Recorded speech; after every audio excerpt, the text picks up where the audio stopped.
বন্ধু কবরের মাটি তাকে চারপাশ দিয়ে ঘেরাও করে ফেলবে। মাটি এমন ভাবে ওই মুনাফিককে চাপ দিতে থাকবে বন্ধু, এমন ভাবে চাপ দিতে থাকবে রে। এই দিকে তাকান, আমার দিকে তাকান বন্ধু। পাঁজরের হাড়, একটা হাড় আর একটা হাড়ের মধ্যে ঢুকে যাবে। জোরে জোরে বলুন না নাউজুবিল্লাহ। কি হয়ে যাবে? একটা হাড় আর একটা হাড়ের মধ্যে ঢুকে যাবে। চিৎকার করতে থাকবে, হাহাকার করতে থাকবে।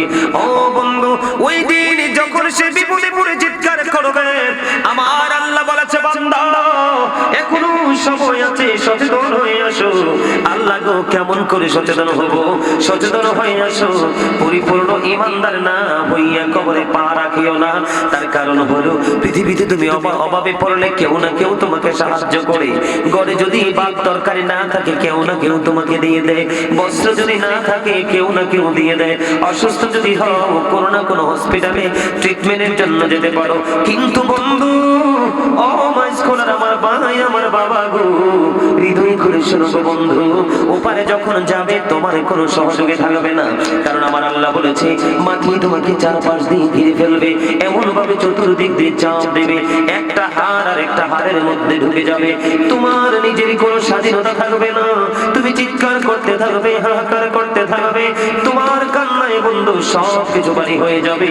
কিন্তু আমার আল্লাহ বলেছেন লা ইয়ামুতু, people will not die that day. সেদিন মানুষ মরতে পারবে না। আল্লাহ বলেছেন ফিহা ওয়ালা ইয়াহইয়া, people will not be able to live that day. সেদিন মানুষগুলো বাঁচতেও পারবে না। আমার আল্লাহ বলে দিয়েছেন ওমা হুমান হাবিবিন, আমার আল্লাহ বলেছেন people will not be able to escape that day. সেদিন মানুষগুলো ওখান থেকে পালাইতেও পারবে না। জোরে জোরে কন্যা আল্লাহু আকবার। বাঁচার সুযোগ নাই, মরার সুযোগ নাই, পালিয়ে যাওয়ারও সুযোগ নাই। বলে হুজুর গো এত প্রতিকূলতা কেন, এত ভয়ঙ্কর পরিবেশ কেন, এত জুলুম কেন? কারণ আমার আল্লাহ রাব্বুল আলামিন বলে দিয়েছে কোরআন শরীফে সূরা ইউনূসের 44 নম্বর আয়াত করে দেখো। আমার আল্লাহ বলে দিয়েছেন ইন্নাল্লাহা লা ইয়াযলিমুন নাসা শাইয়্যান ওয়ালাকিন্নান নাসা আনফুসাহুম ইয়াযলিমুন। আমার আল্লাহ বলে দিয়েছেন আল্লাহ বান্দার উপর জুলুম করে না, আল্লাহ বান্দার উপর অত্যাচার করে না, বান্দা নিজেই নিজের উপর অত্যাচার করে। জোরে জোরে বলুন না নাউজুবিল্লাহ। মানুষ আল্লাহ বান্দার উপর অত্যাচার করে না, বান্দা নিজেই নিজের উপর অত্যাচার করে। অত্যাচারের সম্পর্কে আমার আল্লাহ বলেছেন আল্লাহু লা ইউহিব্বুজ জালিমিন। জালিম যারা, অত্যাচারী যারা, আমার আল্লাহ তাদেরকে ভালোবাসে না, পছন্দ করে না। আমার আল্লাহ বলে দিয়েছেন ওয়ালিজ জালিমিনা মিন আনসার। আমার আল্লাহ বলে দিয়েছেন অত্যাচারীরা যখন বিপদে পড়বে আমার আল্লাহ তাদের জন্য কোনো সাহায্যকারীও রাখে না। ওই যে একটু আগে বললাম বাঁচতেও পারবা না, মরতেও পারবা না, পালাতেও পারবা না, চাইলে কি তুমি দৌড় দিবে? না না না। আমার আল্লাহ বলেছেন ইন্নামাতু শারাব্বিকা লাশাদীদ। ও বন্ধু, আল্লাহর ধরা বড় শক্ত ধরা। তোমাকে কেউ সেদিন তোমাকে সাহায্য করতে পারবে না। তুমি এখনো সময় আছে, তোমার জীবনে হক্কানি কোন আলেমকে তুমি ভালোবাসো, তার সাথে তুমি প্রেমের ডোরে লাগাও, তাহলেই তোমার জীবনটা ধন্য হয়ে যাবে। বলে হুজুর এক্সাম্পল আমার আল্লাহ বলেছেন join with my dear people, come to my paradise. আমার আল্লাহ বলেছেন join with my dear people, আমার প্রিয় লোকেদের সাথে যুক্ত হও, কাম টু মাই প্যারাডাইস, আমার জান্নাতে চলে আসো। আমার আল্লাহ বলেছেন ফাদখুলি ফি ইবাদি ওয়াদখুলি জান্নাতি। বন্ধু, আপনাকে বলে গেলে চলবে না। আল্লাহ রাব্বুল আলামিন বলেছেন ইন্নামাতু শারাব্বিকা লাশাদীদ। আল্লাহ বলেছেন the seizing of Allah is difficult। আল্লাহর ধরা, আল্লাহর পাকড়াও বড় শক্ত, বড় কঠিন। আল্লাহ বান্দাকে খুব শক্ত করে ধরবে। আল্লাহ বলেছেন ইন্নাল্লাহা সারিউল হিসাব, Allah is going to take account. Allah হিসাব গ্রহণে অত্যন্ত তৎপর। আপনার জীবনের প্রত্যেকটা মুহূর্ত, প্রত্যেকটা সময়ের হিসাব আল্লাহর দরবারে দিতে হবে। আল্লাহ রাব্বুল আলামিন আপনার কাছ থেকে ওই হিসাবগুলো চুকিয়ে চুকিয়ে বন্ধ নিবে। সেই দিন আপনি হিসাব দিতে যদি না পারেন, ও মাই স্কুলা দক্ষিণ পাড়ার আমার ভাই আমার বাবা গো, সবাইকে বলছি হৃদয় জয় করে শোনো, আজকে ঘুমিও না। আগামী বছর এই দিন আসলে আবার হয়তো মাহফিলটা হবে। এই দিন আসার আগে কার জানি রে ওই রেড সিগন্যাল চলে আসে, কে জানি রে চলে যেতে হয় পারে। আর হয়তো বা জীবনে আর কোনোদিন বন্ধু তোমার জীবনে ওয়াজ শোনার সুযোগ হবে না। এই জন্য তুমি আজকের আলোচনা শোনো, নিজের লাইফ স্টাইলটাকে চেঞ্জ করে তুমি কবরের ভিতরে দেওয়া হও, তাহলে তোমার জীবন হয়ে যাবে ধন্য। ঠিক কিনা বলেন? আরো জোরে, আর একটু মহব্বতে আমি আপনাদেরকে বন্ধু বুঝাই, তারপরে ওয়াজে যাই। আমি যে বলেছি প্রত্যেকটা পার্সন গভীর খেয়াল করে শুনবেন। প্রত্যেকটা মানুষ ডবল, একটা মানুষ সিঙ্গেল না। আপনারা আমার দিকে তাকান, এই যে আমার যে মাথা থেকে পা পর্যন্ত, এটার নাম কি? মানুষ। কি? আরো জোরে বলেন। এটাকে দেহ বলা হয়, মানুষও বলা হয়। ইংলিশে যদি বলি বন্ধু, কি বলা হয়? বডিও বলা হয়। কিন্তু আল্লাহর কোরআনের ভাষায় আরবিতে যদি বলা হয়, আল্লাহ এটাকে কখনো কখনো বলেছেন ইয়া আইয়ুহান নাস, আবার কখনো কখনো বলেছেন ইয়া আইয়ুহাল ইনসান। বুঝে নেন, এটা হলো মানুষ, মাথা থেকে পা পর্যন্ত বডি স্ট্রাকচারটা। কিন্তু এই বডিটার ভিতরে, এই মানুষটার ভিতরে আরেকটা মানুষ আছে। যেই মানুষটা কেমন করে এই দেহের মধ্যে ঢুকলো, এটা যে নিয়ে বহন করছে সেও জানে না। আবার কোন দিন তাকে ছেড়ে চলে যাবে সেটাও আপনার আমার কাছে চির অজানা। ভিতরে আরেকটা মানুষ আছে রে, ওই মানুষটাকে আল্লাহর কোরআনের ভাষায় বলা হয় রূহ, ইংলিশে এটাকে বলা হয় সোল, বাংলাতে এটাকে বলা হয় আত্মা। আল্লাহ রাব্বুল আলামিন বলেছেন ক্বালির রূহু মিন আমরি রাব্বি, আল্লাহ বলেছেন say the soul is the order of my Lord. Allah বলেছেন আত্মাটা হলো জাস্ট আল্লাহর একটা ওয়ার্ডার, আল্লাহর একটা নির্দেশ। আত্মার কোনো ক্ষয় নেই, আত্মার কোনো মরণ নেই, আত্মার কোনো বিনাশ নেই। এটা জাস্ট জায়গা পরিবর্তন করে, স্থান পরিবর্তন করে। মানুষ যখন মারা যায় আপনি শুনবেন ডেড বডি বলে, কিন্তু জীবনে কোনোদিন আমরা কেউ ডেড সোল বলতে কোনোদিন শুনিনি। কারণ আত্মার কোনো ক্ষয় নেই, আত্মার কোনো বিনাশ নেই, আত্মার কোনো মরণ নাই। বন্ধু, আপনার আমার মায়ের ওদরে যখন আপনার আমার বডিটা ছিল, তখন আপনার আমার রূহ ছিল আলমে আরোহায়। যখন আল্লাহ রাব্বুল আলামিন ওই আলমে আরোহা রূহের জগৎ থেকে যখন আপনার আমার এই দেহটাকে যখন বন্ধু মায়ের ওদরে আপনার আমার দেহের মধ্যে পৌঁছে দিল, তখন আপনি জীবিত মানুষ হয়ে পৃথিবীতে ফিরে আসলেন। পৃথিবীতে আসার পরে বন্ধু আপনার আমার নাম রাখা হলো। ওই নাম ধরে ডাকতে একদিন দেখবেন আবার ওই দেহ থেকে প্রাণ পাখিটা চলে যাবে। সেই দিন আপনার নামের আগে আমার নামের আগে যুক্ত হবে মরহুম।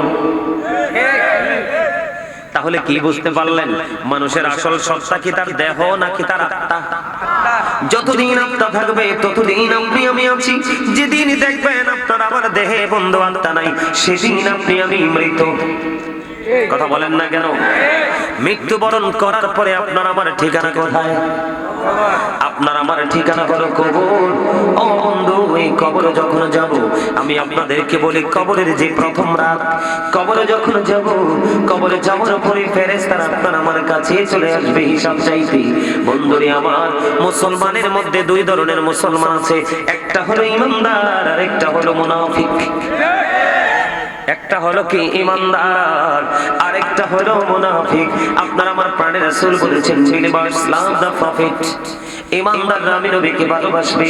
hypocrites don't love the prophet, মুনাফিকরা আমি নবীকে ভালোবাসবে না।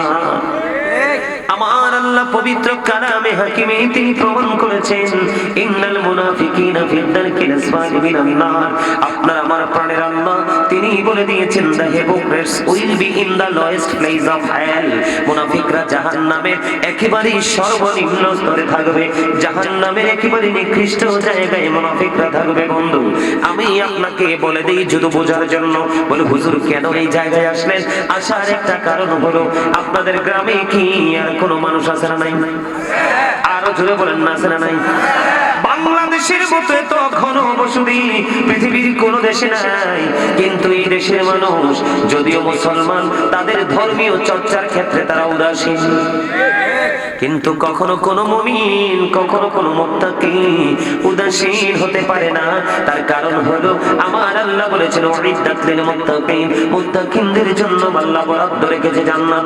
তার एग्जांपल হলো বন্ধু মৃত্যুর পরে কবরে আমার রাসূল বলে দিয়েছেন আল কবর রাওজাতুম মিন রিয়াদিল জান্নাতি ওয়া হুফরাতুম মিন হুফার বাড়ির না। আমার রাসূল বলেছেন কবর জান্নাতের একটা বাগান হবে, জাহান্নামের একটা গর্ত হবে। তার মানে এটা আপনার কর্মের উপর ডিপেন্ড করবে। কথা বলেন না কেন? বলেছে কে? এটা হাদিস শরীফ বলেছে, রাসূল বলেছে কবরটা জান্নাতের একটা বাগান হবে, জাহান্নামের একটা গর্ত হবে। বন্ধু, আমি আপনাদেরকে জান্নাত এবং জাহান্নামের ব্যাপারটা একটুখানি বুঝিয়ে দিব। যখন ঈমানদার কবরে যাবে, কবরে যাইতে দেরি রে, তাকে যখন প্রশ্ন করা হবে, প্রশ্ন করতে দেরি, সে উত্তর দিতে দেরি করবে না। উত্তরটা দিতে দেরি, ওই গায়েব থেকে আওয়াজ চলে আসবে অটোমেটিক্যালি। ও বন্ধু, যখন সে উত্তর দিয়ে দেবে, আল্লাহ রাব্বুল আলামিন আওয়াজ দিয়ে দিবে, গায়েব থেকে আওয়াজ আসবে। ও বন্ধু, তখন সঙ্গে সঙ্গে তার কবরটা দৈর্ঘ্য এবং প্রস্থে 70 গুণ চওড়া হয়ে যাবে। কত গুণ? 70 গুণ প্রশস্ত হয়ে যাবে দৈর্ঘ্য এবং প্রস্থে কবরখানা। বন্ধু, দৈর্ঘ্যে প্রস্থে 70 গুণ প্রশস্ত হয়ে যাবে। নূরের আলোতে তার কবরটা নূরান্বিত হয়ে যাবে। জান্নাতের গালিচা তার কবরে বিছিয়ে দেওয়া হবে। ঠিক এই মুহূর্তে ঈমানদার মুমিন বান্দা একটা ডাক দিয়ে বলবে ফেরেশতাদেরকে, ফেরেশতারা রে, আমি পৃথিবীতে ফিরে যেতে চাই। ফেরেশতারা বলবে না না না, তোমার পৃথিবীতে ফিরে যাওয়ার কোনো সুযোগ নাই, পৃথিবীতে ফিরে যেতে পারবা না। তুমি নতুন বনের মতো ঘুমিয়ে যাও, যতক্ষণ পর্যন্ত না তোমার আল্লাহ তোমাকে পুনরায় না ডাকবে, ততক্ষণ পর্যন্ত তুমি নতুন বনের মতো ঘুমিয়ে থাকবা। কার কবর? ঈমানদারের কবর। এবার মুনাফিকের খবর আসেন। বন্ধু, মুনাফিক মুখে একটা থাকে, অন্তরে একটা থাকে। মুনাফিক এখানে একটা বলে, ওখানে আরেকটা বলে। মুনাফিক যখন আমানত রাখা হয় সেটা খেয়ে ফেলে। কথা যখন বলি মিথ্যা কথা বলে, বিশেষ করে ইসলামের এবাদত, ইসলামের ক্ষতি করার চেষ্টা করে। মুনাফিক যখন কবরে যাবে, তাকে যখন প্রশ্ন করা হবে, সেই বন্ধু প্রশ্নের জবাবটা দিতে পারবে না। জবাবটা যখন দিতে পারবে না, গায়েব থেকে আবার ওই অটো আওয়াজ আসবে। আওয়াজ আসতে দেরি রে, ও বন্ধু, কবরের মাটি তাকে চারপাশ দিয়ে ঘেরাও করে ফেলবে। মাটি এমন ভাবে ওই মুনাফিককে চাপ দিতে থাকবে বন্ধু, এমন ভাবে চাপ দিতে থাকবে রে। এই দিকে তাকান, আমার দিকে তাকান বন্ধু। পাঁজরের হাড়, একটা হাড় আর একটা হাড়ের মধ্যে ঢুকে যাবে। জোরে জোরে বলুন না নাউজুবিল্লাহ। কি হয়ে যাবে? একটা হাড় আর একটা হাড়ের মধ্যে ঢুকে যাবে। চিৎকার করতে থাকবে, হাহাকার করতে থাকবে। ও বন্ধু, ওই দিন যখন সে বিপদে পড়ে চিৎকার করবে, আমার আল্লাহ বলেছে বান্দা এখনো সময় আছে, সচেতন হয়ে আসো। আল্লাহ গো, কেমন করে সচেতন হব? সচেতন হয়ে আসো। পরিপূর্ণ ঈমানদার না হইয়া কবরে পা রাখিও না। তার কারণ হলো, পৃথিবীতে তুমি অভাবে পড়লে কেউ না কেউ তোমাকে সাহায্য করে।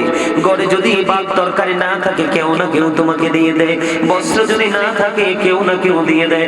অসুস্থ যদি হও, কোনো না কোনো হসপিটালে ট্রিটমেন্টের জন্য যেতে পারো। কিন্তু বন্ধু, ও মাইস্কোলার আমার ভাই, আমার বাবা গো, হৃদয় করে শোনো গো বন্ধু, ওপারে যখন যাবে তোমার কোনো সহযোগী থাকবে না। কারণ আমার আল্লাহ বলেছে মাটি তোমাকে চারপাশ দিয়ে ঘিরে ফেলবে, এমন ভাবে চতুর্দিক দিয়ে চাপ দেবে। একটা হাড় আর একটা হাড়ের মধ্যে ঢুকে যাবে। তোমার নিজের কোনো স্বাধীনতা থাকবে না। তুমি চিৎকার করতে থাকবে, হাহাকার করতে থাকবে। তোমার কান্নায় বন্ধু সব কিছু বাড়ি হয়ে যাবে। কিন্তু আমার আল্লাহ বলেছেন লা ইয়ামুতু, people will not die that day. সেদিন মানুষ মরতে পারবে না। আল্লাহ বলেছেন ফিহা ওয়ালা ইয়াহইয়া, people will not be able to live that day. সেদিন মানুষগুলো বাঁচতেও পারবে না। আমার আল্লাহ বলে দিয়েছেন ওমা হুমান হাবিবিন। আমার আল্লাহ বলেছেন people will not be able to escape that day. সেদিন মানুষগুলো ওখান থেকে পালাইতেও পারবে না। জোরে জোরে কন্যা আল্লাহু আকবার। বাঁচার সুযোগ নাই, মরার সুযোগ নাই, পালিয়ে যাওয়ারও সুযোগ নাই। বলে হুজুর গো, এত প্রতিকূলতা কেন? এত ভয়ঙ্কর পরিবেশ কেন? এত জুলুম কেন? কারণ আমার আল্লাহ রাব্বুল আলামিন বলে দিয়েছে কোরআন শরীফে সূরা ইউনূসের 44 নম্বর আয়াত করে দেখো। আমার আল্লাহ বলে দিয়েছেন ইন্নাল্লাহা লা ইয়াযলিমুন নাসা শাইয়্যান ওয়ালাকিন্নান নাসা আনফুসাহুম ইয়াযলিমুন। আমার আল্লাহ বলে দিয়েছেন আল্লাহ বান্দার উপর জুলুম করে না, আল্লাহ বান্দার উপর অত্যাচার করে না, বান্দা নিজেই নিজের উপর অত্যাচার করে। জোরে জোরে বলুন না নাউজুবিল্লাহ। মানুষ আল্লাহ বান্দার উপর অত্যাচার করে না, বান্দা নিজের উপর অত্যাচার করে। অত্যাচারী সম্পর্কে আমার আল্লাহ বলেছেন আল্লাহু লা ইউহিব্বুজ জালিমিন, জালিম যারা, অত্যাচারী যারা, আমার আল্লাহ তাদেরকে ভালোবাসে না, পছন্দ করে না। আমার আল্লাহ বলে দিয়েছেন ওয়ালিজ জালিমিনা মিন আনসার, আমার আল্লাহ বলে দিয়েছেন অত্যাচারীরা যখন বিপদে পড়বে আমার আল্লাহ তাদের জন্য কোনো সাহায্যকারীও রাখে না। ওই যে একটু আগে বললাম বাঁচতেও পারবা না, মরতেও পারবা না, পালাতেও পারবা না, চাইলে কি তুমি দৌড় দিবে? না না না, আমার আল্লাহ বলেছেন ইন্নামা তুশরাব্বিকা লাশাদীদ। ও বন্ধু, আল্লাহর ধরা বড় শক্ত ধরা, তোমাকে কেউ সেদিন তোমাকে সাহায্য করতে পারবে না। তুমি এখনো সময় আছে, তোমার জীবনে হক্কানি কোন আলেমকে তুমি ভালোবাসো, তার সাথে তুমি প্রেমের ডোরি লাগাও, তাহলেই তোমার জীবনটা ধন্য হয়ে যাবে। বলে হুজুর এক্সাম্পল আমার আল্লাহ বলেছেন join with my dear people, come to my paradise. আমার আল্লাহ বলেছেন join with my dear people, আমার প্রিয় লোকেদের সাথে যুক্ত হও, কাম টু মাই প্যারাডাইস, আমার জান্নাতে চলে আসো। আমার আল্লাহ বলেছেন ফাদখুলি ফি ইবাদি ওয়াদখুলি জান্নাতি। আমার আল্লাহ বলে দিয়েছেন তোমরা আমার প্রিয় লোকেদের সাথে যুক্ত হও আর আমার জান্নাতে চলে আসো। বলো হুজুর প্রিয় লোকগুলো কোথায়? প্রিয় লোকগুলো আপনার আমার আশেপাশে বসবাস করে হক্কানি নবীর প্রেমিক আলেমগুলোই হলো ওই আল্লাহর প্রিয় লোক। সুবহানাল্লাহ বলে না? আরে আরো জোরে সুবহানাল্লাহ বলেন না কেন? আপনারা তো আজকে আমরা যারা এখানে উপস্থিত হয়েছে আমরা সবাই জান্নাতের মেহমান, জান্নাতের মেহমানদের জন্য জান্নাতি খাবার হলো সুবহানাল্লাহ। এটা তো জোরে বলতে হবে। আগামী কাল থেকে চাইলেও আবার এরকম পরিবেশ সাজাতে পারবেন? সম্ভব না তো, বছরে একবারই সম্ভব। কথা বলেন না কেন? আপনাদের কাছে ওয়াজ কি ভালো লাগে না? লাগে? লাগলে আমার লেখা একটা গজল গাই ছোট্ট করে, একটু শুনবেন? সবাই শুনতে রাজি? যেহেতু জুলুম নিয়ে একটু কথা বলছি, জুলুম নিয়ে একটু গজল লিখছি, গাইবো? পারলে আমার সাথে সুর দিবেন। জুলুম যারা করে না বন্ধু হারাইলা দুকুল, জনম জনম কি দিও তোমার হবে না মাসুল। জুলুম যারা করে না বন্ধু হারাইলা দুকুল, জনম জনম কি দিও তোমার হবে না মাসুল। একেবারে ভেবে দেখো না তোমার কোথায় ঠিকানা, একেবারে ভেবে দেখো না তোমার কোথায় ঠিকানা। এখনো তো আছে সময়, এখনো তো আছে সময়, বোঝো তোমার ভুল। জনম জনম কি দিও তোমার হবে না মাসুল, বলে জনম জনম কি দিও তোমার হবে না মাসুল। বৃষ্টি যখন আসে বন্ধু শীতল মরুভূমি, তওবা করো ক্ষমা পাবে বলে গেলাম আমি। বলেন বৃষ্টি যখন আসে বন্ধু শীতল মরুভূমি, তওবা করো ক্ষমা পাবে বলে গেলাম আমি। তোমার জীবনে মোহনা কোথায় সে তো জানো না, তোমার জীবনে মোহনা কোথায় সে তো জানো না। ক্ষমা যদি না পাও বন্ধু,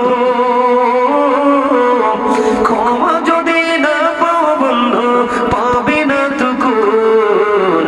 জনম জনম কি দিও তোমার হবে না মাসুল, বলে জনম জনম কি দিও তোমার হবে না মাসুল। মারহাবা বলেন। এত আস্তে, আরো জোরে, আরো জোরে, আরো জোরে। আমি যে দুনিয়ার হেফিরিতে বাংলাদেশের শেষ সীমানা থেকে আইছি কুমিল্লা জেলা, আমি তো কত স্ট্রং। আর এডি আশপাশ থেকে পেট ভরে খাইয়াইছে, নদীর মাছ খায় সব সময়, এর শরীরে এনার্জি নাই মনে হয়। আরো জোরে। এই মনে রাখবেন, দুর্বল ইমানদারের চাইতে শক্তিশালী পাওয়ারফুল ইমানদার আল্লাহর কাছে বেশি পছন্দের। কারণ শক্তিশালী ইমানদারের যখন প্রয়োজন হয় ইসলামের জন্য টাকা খরচ করতে পারে। শক্তিশালী ইমানদাররা যেমন আজকে আপনারা শক্তির প্রমাণ করেছেন, আপনারা যে শক্তিশালী ইমানদার তার প্রমাণ হলো আজকের এই জান্নাতের বাগান, কারণ এটার মাধ্যমে ইসলাম কায়েম হচ্ছে। কথা বলেন না কেন? কি হচ্ছে? যখন টাকা খরচ করার প্রয়োজন টাকা খরচ করতে পারে, যখন লাঠি প্রয়োগ করার প্রয়োজন লাঠি চার্জ করতে পারে। কথা বলেন না কেন? যখন জাগবের ইসলামের ঝান্ডা হাতে নিয়ে কোন বেঈমান কাফের অপশক্তিকে প্রতিহত করতে হয়, তখনও এই শক্তিশালীরাই আগে চলে যায়। এর জন্য আপনারা শক্তিশালী ইমানদারের পরিচয় দিতে হবে। দুর্বল ইমানদারের চাইতে শক্তিশালী ইমানদার আল্লাহর কাছে বেশি পছন্দ। আজকে সারা রাত ওয়াজ শুনতে পারবেন নি? উদ্দা বল কথা। দুই চারজন পারবেন, আমি চেহারা দেখে বুঝতে পারছি দুই চারজন পারবেন, আর বাকি তারা তো মনে হয় যে এখনই চিন্তা করতেছেন বিছানায় কবে যাবেন। মনে রাখবেন, এই পৃথিবীতে যদি একটু বিছানা ত্যাগ করতে পারেন তাহলে চিরস্থায়ী বিছানা আপনার জন্য বরাদ্দ হয়ে যাবে। যেখানে ঘুম শেষ হবে কিন্তু বিছানা, ওই চিন্তা করে আপনি এখানে বসেন, তাহলে আপনি সফল হতে পারবেন। আপনি কি আমার কথাগুলো একটু গুরুত্ব দিয়ে শুনতে পারছেন? আপনি কি মনে হয় ওখানে এত প্রতিকূলতা আসবে আপনি বাঁচতে পারবেন না, আপনি মরতেও পারবেন না, আপনি পালাতেও পারবেন না, চাইলে দৌড়ও দিতে পারবেন না, আপনার কোনো হেল্পার আপনি খুঁজে পাবেন না। আল্লাহ বলেছে জালেমদের জন্য আল্লাহ কোনো সাহায্যকারী রাখে নাই। আর জোরে আরেকটু মহব্বতে। তাহলে এই কবর থেকে বাঁচতে হলে আপনাকে কি করতে হবে? কবরের বাজার।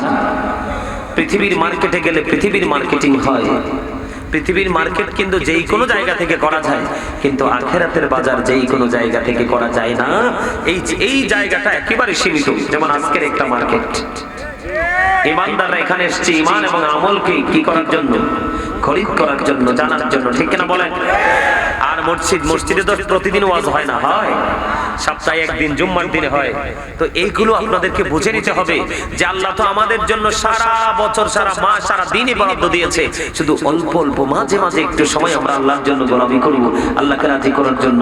ওটা যদি আপনি ভালোভাবে সিদ্ধান্ত নিতে পারেন তাহলে অটোমেটিক্যালি আপনার জীবনের পরিবর্তন চলে আসবে, লাইফস্টাইল চেঞ্জ হয়ে যাবে, ঠিক কিনা বলেন? আরো জোরে বলেন, আর একটু মহব্বতে, আরো জোরে। হাজার হাজার মানুষের দরকার নাই তো, আপনার হাজার হাজার লক্ষ লক্ষ মানুষ আছে কিন্তু প্রেম নাই। এই মানুষ দিয়ে কোনো লাভ নাই। আর 5 জন আছে কিন্তু 7টা প্রেমিক, তাহলে মন্দ কি? এটাই তো যথেষ্ট। প্রতি 1000-999 জন জাহান্নামী হবে, only 1% একজন মাত্র জান্নাতি হবে। আবার বুঝেন ভালো মানুষের সংখ্যাটা, এই সব জায়গাটাকে ভালোবাসার মতো মানুষের সংখ্যাটা তো কম হবে কত? আমার কথা বুঝতেছেন আপনারা? যেমন আপনাদের জন্য নিয়ামত যদি আমি বলি আজকের দিনের জন্য, আমি এই জন্য আজকে একটা আয়াত তেলাওয়াত করেছি পবিত্র কালামে হাকিম থেকে। আল্লাহ রাব্বুল আলামিন বলেছেন, ইয়া আইয়ুহাল্লাযীনা আমানু কু আনফুসাকুম ওয়া আহলিকুম নারা। আল্লাহ রাব্বুল আলামিন বলেছেন, O believers, save yourself and your families from the fire. Allah ঈমানদারকে ডেকে বলেছেন, তুমি জাহান্নাম থেকে বাঁচো এবং তোমার পরিবারকেও জাহান্নাম থেকে বাঁচাও। বুদ্ধি শিখাই দিয়েছে কে? আল্লাহ। আরো জোরে বলেন না, কে? আল্লাহ। আপনি বাঁচবেন এবং আপনার পরিবারকে বাঁচাবেন। তাহলে কোন কাজগুলো করতে হবে?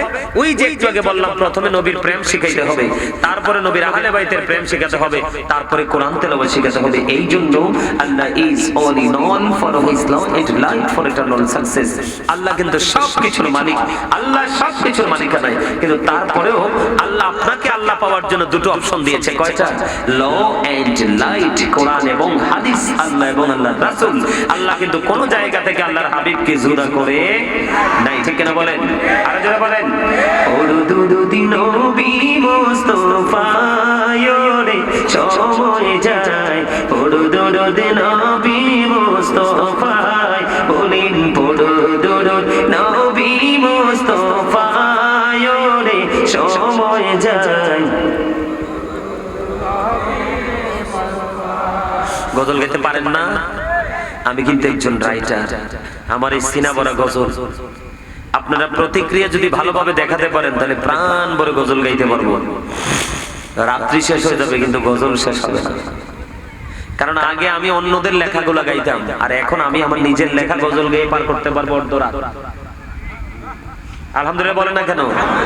আরো জোরে বলেন না। আমার লেখা একটু গজল গাই ছোট্ট করে, ভাল লাগলে আপনারা আমার সাথে সুর দিবেন, গাইবেন। কেমন করে বলো তোমায় দেখি ওগো নবীজি কেমন করে বলো তোমায় দেখি আছো তুমি ওই মদিনায় আছো তুমি ওই মদিনায় সঙ্গে নিয়ে দুই প্রেমিক সাথী কেমন করে বলো তোমায় দেখি বলেন ওগো নবীজি কেমন করে বলো তোমায় দেখি বলেন ওগো নবীজি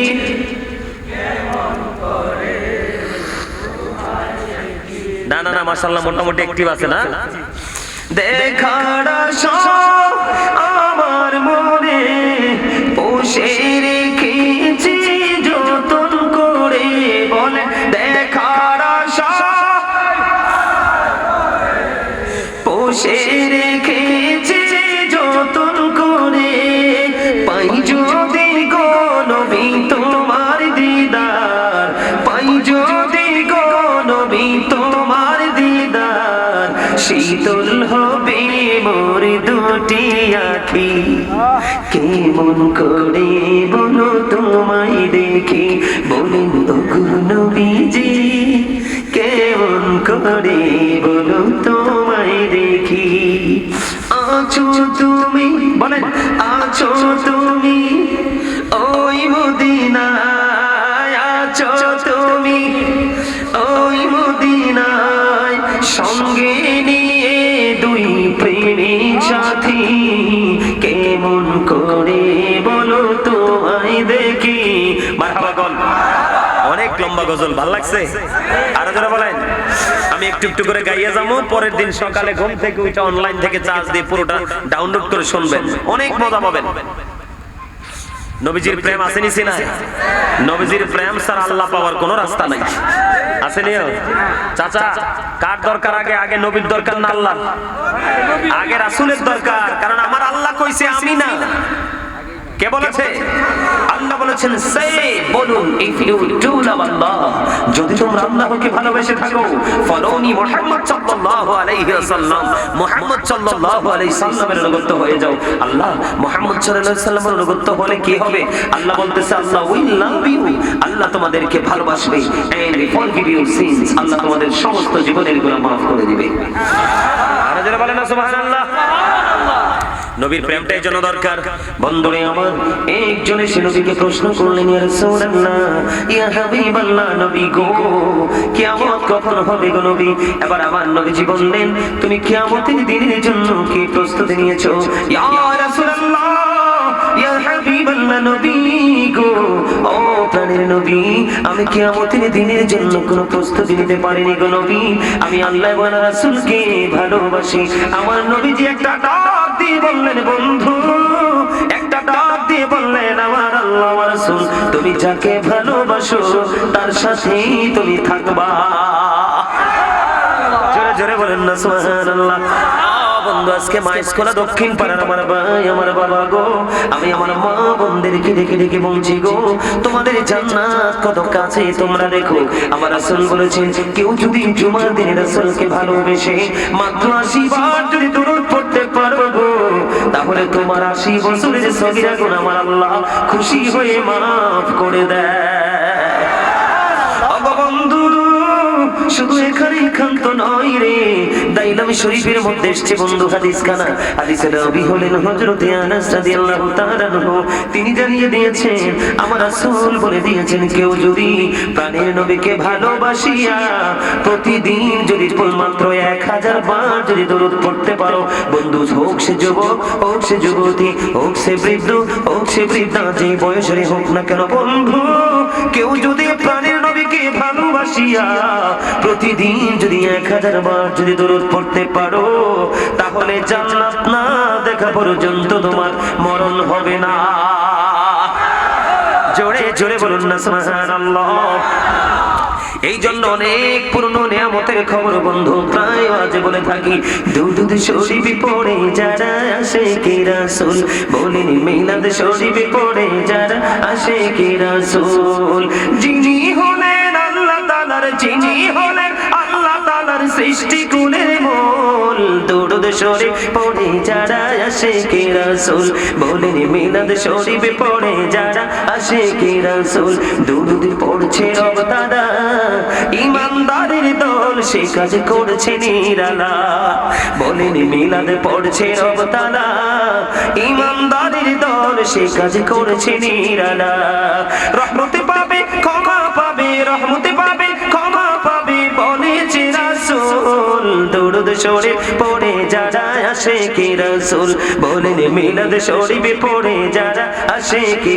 রাসূল জোরে কন্না মারহাবা আর জোরে বলেন না মারহাবা তাহলে আপনারা টেনশন করার দরকার আছে নি আল্লাহ রাব্বুল আলামিন বলতেছে তোমরা যদি আমাকে পেতে চাও তাহলে তোমরা আমার হাবিবকে ভালোবাসো যদি তোমরা আমার হাবিবুল্লাহকে ভালোবাসতে পারো রে আমি আল্লাহ তোমাদেরকে ভালোবাসবো তোমাদের সমস্ত জীবনের গুনাহগুলি আমি maaf করে দেব প্রাণের নবীকে ভালোবেসে যদি তুমি দরুদ পড়ো বেশি পারো না প্রতিদিন যদি মাত্র 1000 বার পড়তে পারো তাহলে জান্নাত না দেখা পর্যন্ত তোমার মরণ হবে না জোরে জোরে বলুন না সুবহানাল্লাহ বন্ধুরে আমার এখানেই শুরু খান্ত নয় দুরূদ পড়তে হবে প্রাণের রাসূলকে ভালোবেসে আজরাইল আলাইহিস সালাম কথা দিয়েছে তুমি যদি ফরজ ওয়াজিবের ফাঁকে তুমি যেখানে থাকো যে অবস্থায় থাকো পবিত্র অবস্থায় যদি প্রাণের নবীকে ভালোবেসে বেশি তুমি যদি দরুদ পড়তে পারো তোমার জন্য নিয়ামতের খবর আজরাইল কথা দিয়েছে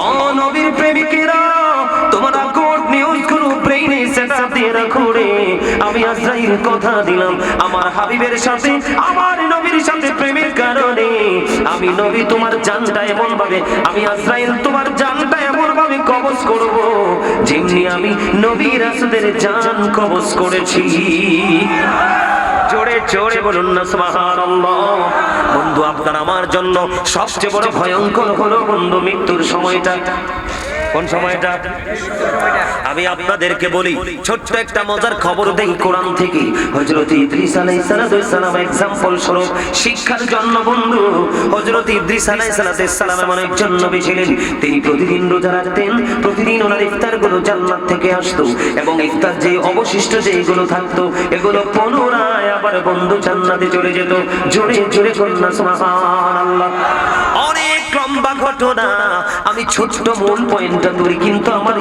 আলোচনা কিন্তু এই দিকে না আপনাদেরকে বোঝানোর জন্য নবীর সম্মান বোঝানোর জন্য বন্ধু ইদ্রিস আলাইহিস সালামের কাছে একদিন এক মেহমান আসলো এবার আসার পরে ওনাকে জান্নাতি খাবার খাইতে দিলেন ওই মেহমান জান্নাতি খাবার খাইলেন না জান্নাতি খাবার না খেয়ে পরের দিন ওনার সঙ্গে ভ্রমণে বের হয়ে গেল ভ্রমণে বের হয়ে যাওয়ার পরে তাদের কথোপকথন হলো অনেক প্রেমময় আলাপ আলোচনা হলো বন্ধু আলাপ আলোচনা করার পরে ইদ্রিস আলাইহিস সালামের একটু সন্দেহ হলো যে এই মানুষটা কে রে আমি তাকে জান্নাতি খাবার খাইতে আমন্ত্রণ জানালাম আমি তাকে ইনভাইট করলাম জান্নাতি খাবার খাওয়ার জন্য সে কিন্তু জান্নাতি খাবার খেতে নারাজি পোষণ করলো কে রে আমার কাছে রহস্যের একজন মেহমান মনে হয় এবার তাকে ঘিরে ধরলেন হযরত ইদ্রিস আলাইহিস সালাম ডেকে ডেকে বললেন আপনি কে গো কি আপনার পরিচয় আমার কাছে আপনাকে রহস্যময় মনে হয় এবার ওই মেহমানটা দিয়ে বললেন ওরে আল্লাহর নবী আমি পৃথিবীর কোনো সাধারণ মানুষ নই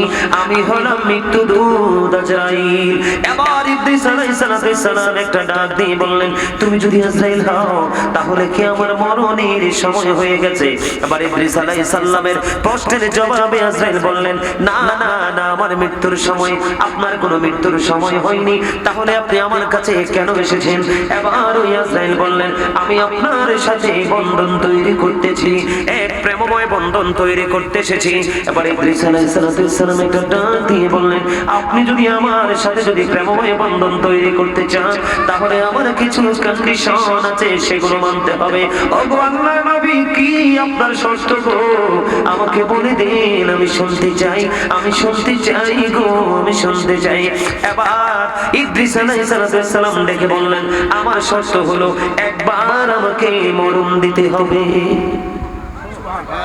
ওমা সুবহানাল্লাহ বলতে ভয় পান কেন কি প্রেম দেখতে পেলে আপনি ভিতরে ঢুকে কি মজা দেখেন কয় আমাকে মরণ দিতে হবে।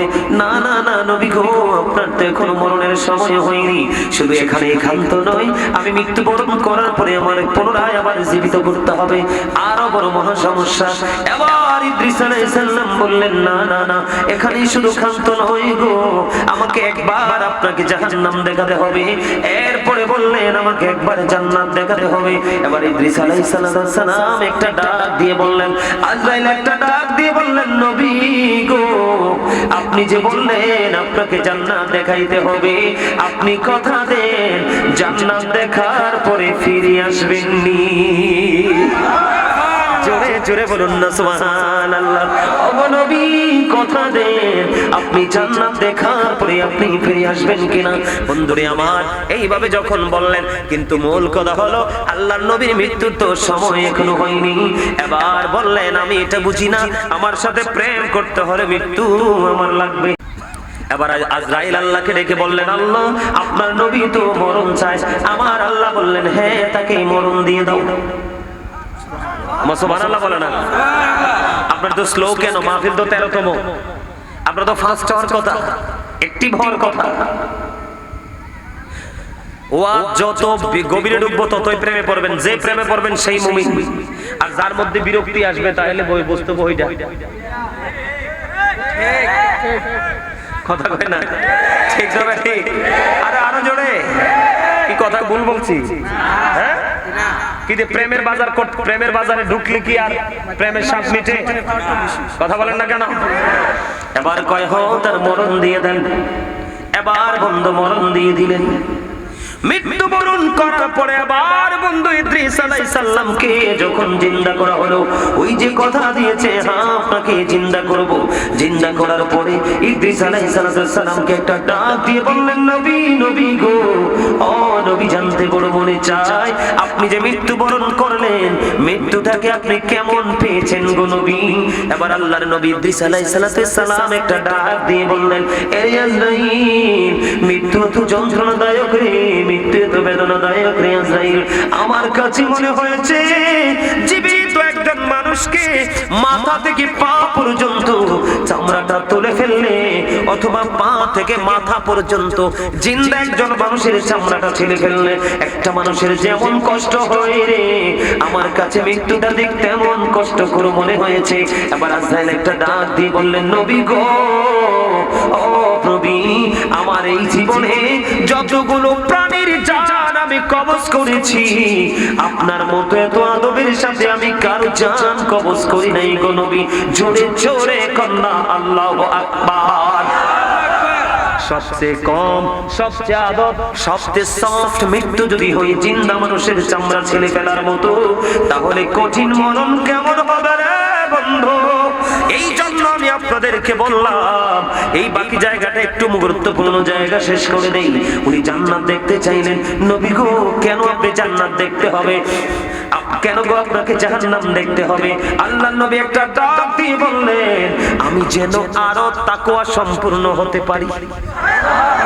যেই নবীর ইফতারি আসে জান্নাত থেকে, ইফতারি আবার থাকলেও পড়লে চলে যায় জান্নাতে, সেই নবী নাকি জাহান্নাম দেখে আরো ভয় শিখবে। তাহলে এখান থেকে আপনার আমার শিক্ষা আছে না নাই? আল্লাহর নবী হওয়ার পরেও যদি রে জাহান্নাম দেখতে চায় আরো বেশি আল্লাহ ওয়ালা হওয়ার জন্য, আরো বেশি তাকওয়া সম্পূর্ণ হওয়ার জন্য, তাহলে আপনার আমার মতো জঘন্য পাপীদের কি চিন্তা করা উচিত? বন্ধু, আমরা চিন্তা করতে পারি না, তার একটা মাত্র কারণ আমরা মনে করি আমাদের সন্তানই আমাদের বড় ভবিষ্যৎ। না না না না রে বন্ধু, কোরআন শরীফের 19 পারা সূরা শুআরা 88 নম্বর আয়াতে আমার আল্লাহ বলে দিয়েছেন, ইয়াউমা লা ইয়ানফাউ মালু ওয়ালা বানুন,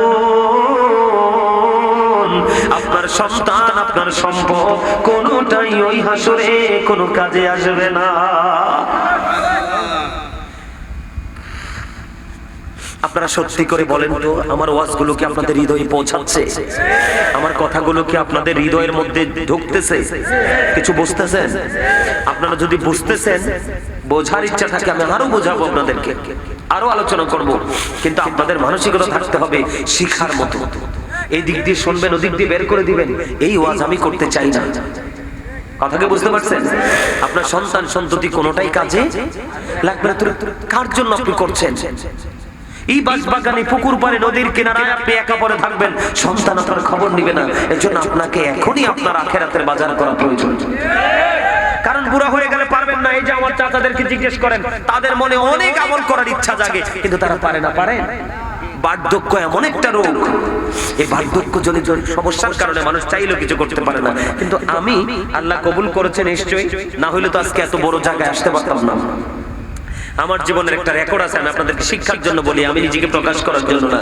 আমার গ্রামে একটা মসজিদ আছে, গত জানুয়ারিতে উদ্বোধন করছি, মাত্র 5 মাসে কমপ্লিট করে ফেলেছি। একদম ভিতর বাহির টাইলস করে, আপনারা অনলাইনে দেখবেন, অপূর্ব সুন্দর একটা মসজিদ।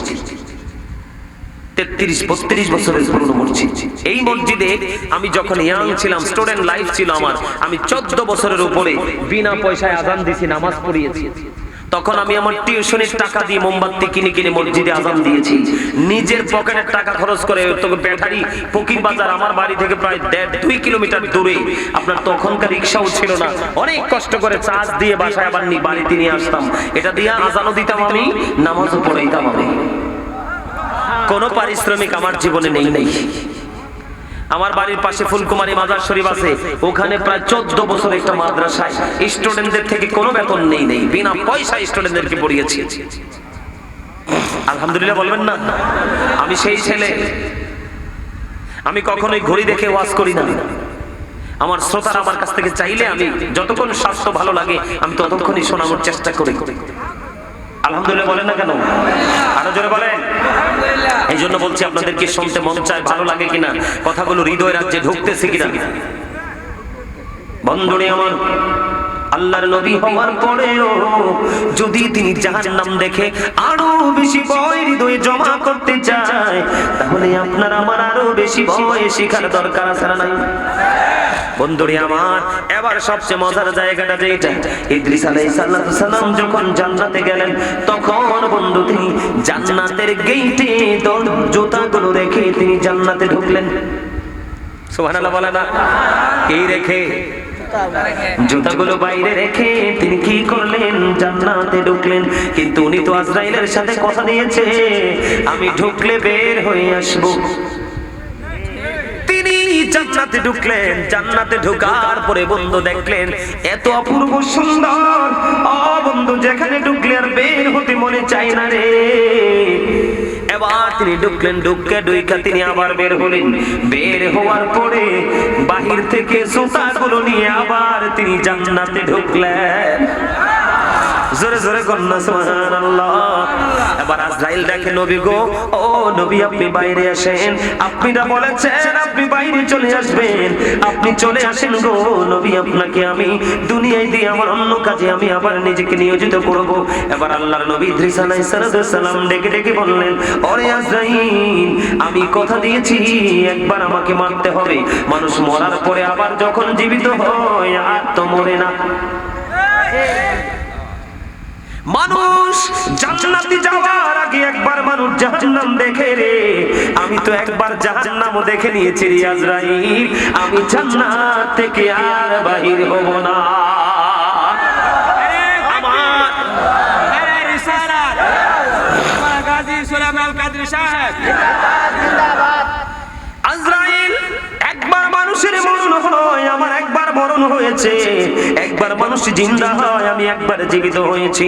মানুষ একবার জান্নাতে যাওয়ার আগে জাহান্নাম দেখে, আমি এটাও দেখে নিয়েছি। আমি জান্নাতে ঢুকেছিলাম, তোমাকে কথা দিয়েছিলাম আমি বের হয়ে আসব, আমি কথা রেখেছি রে আজরাইল। আমি পুনরায় জুতা নিয়ে আবার জান্নাতে ঢুকলাম, আমি এই জীবনে আর জান্নাত থেকে বের হব না।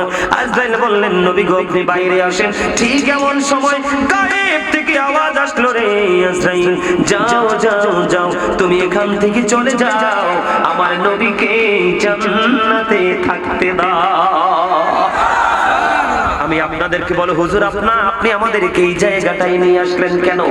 যেই নবী চাইতে মাত্র মৃত্যু পাইল, চাইতে মাত্র তিনি জিন্দা হলো, চাওয়া মাত্র তিনি জান্নাত পরিদর্শন করলো, চাইতে দেরি তিনি জান্নাত খুঁজে পাইল। ওই নবীর মৃত্যু যদি হয় জীবিত মানুষ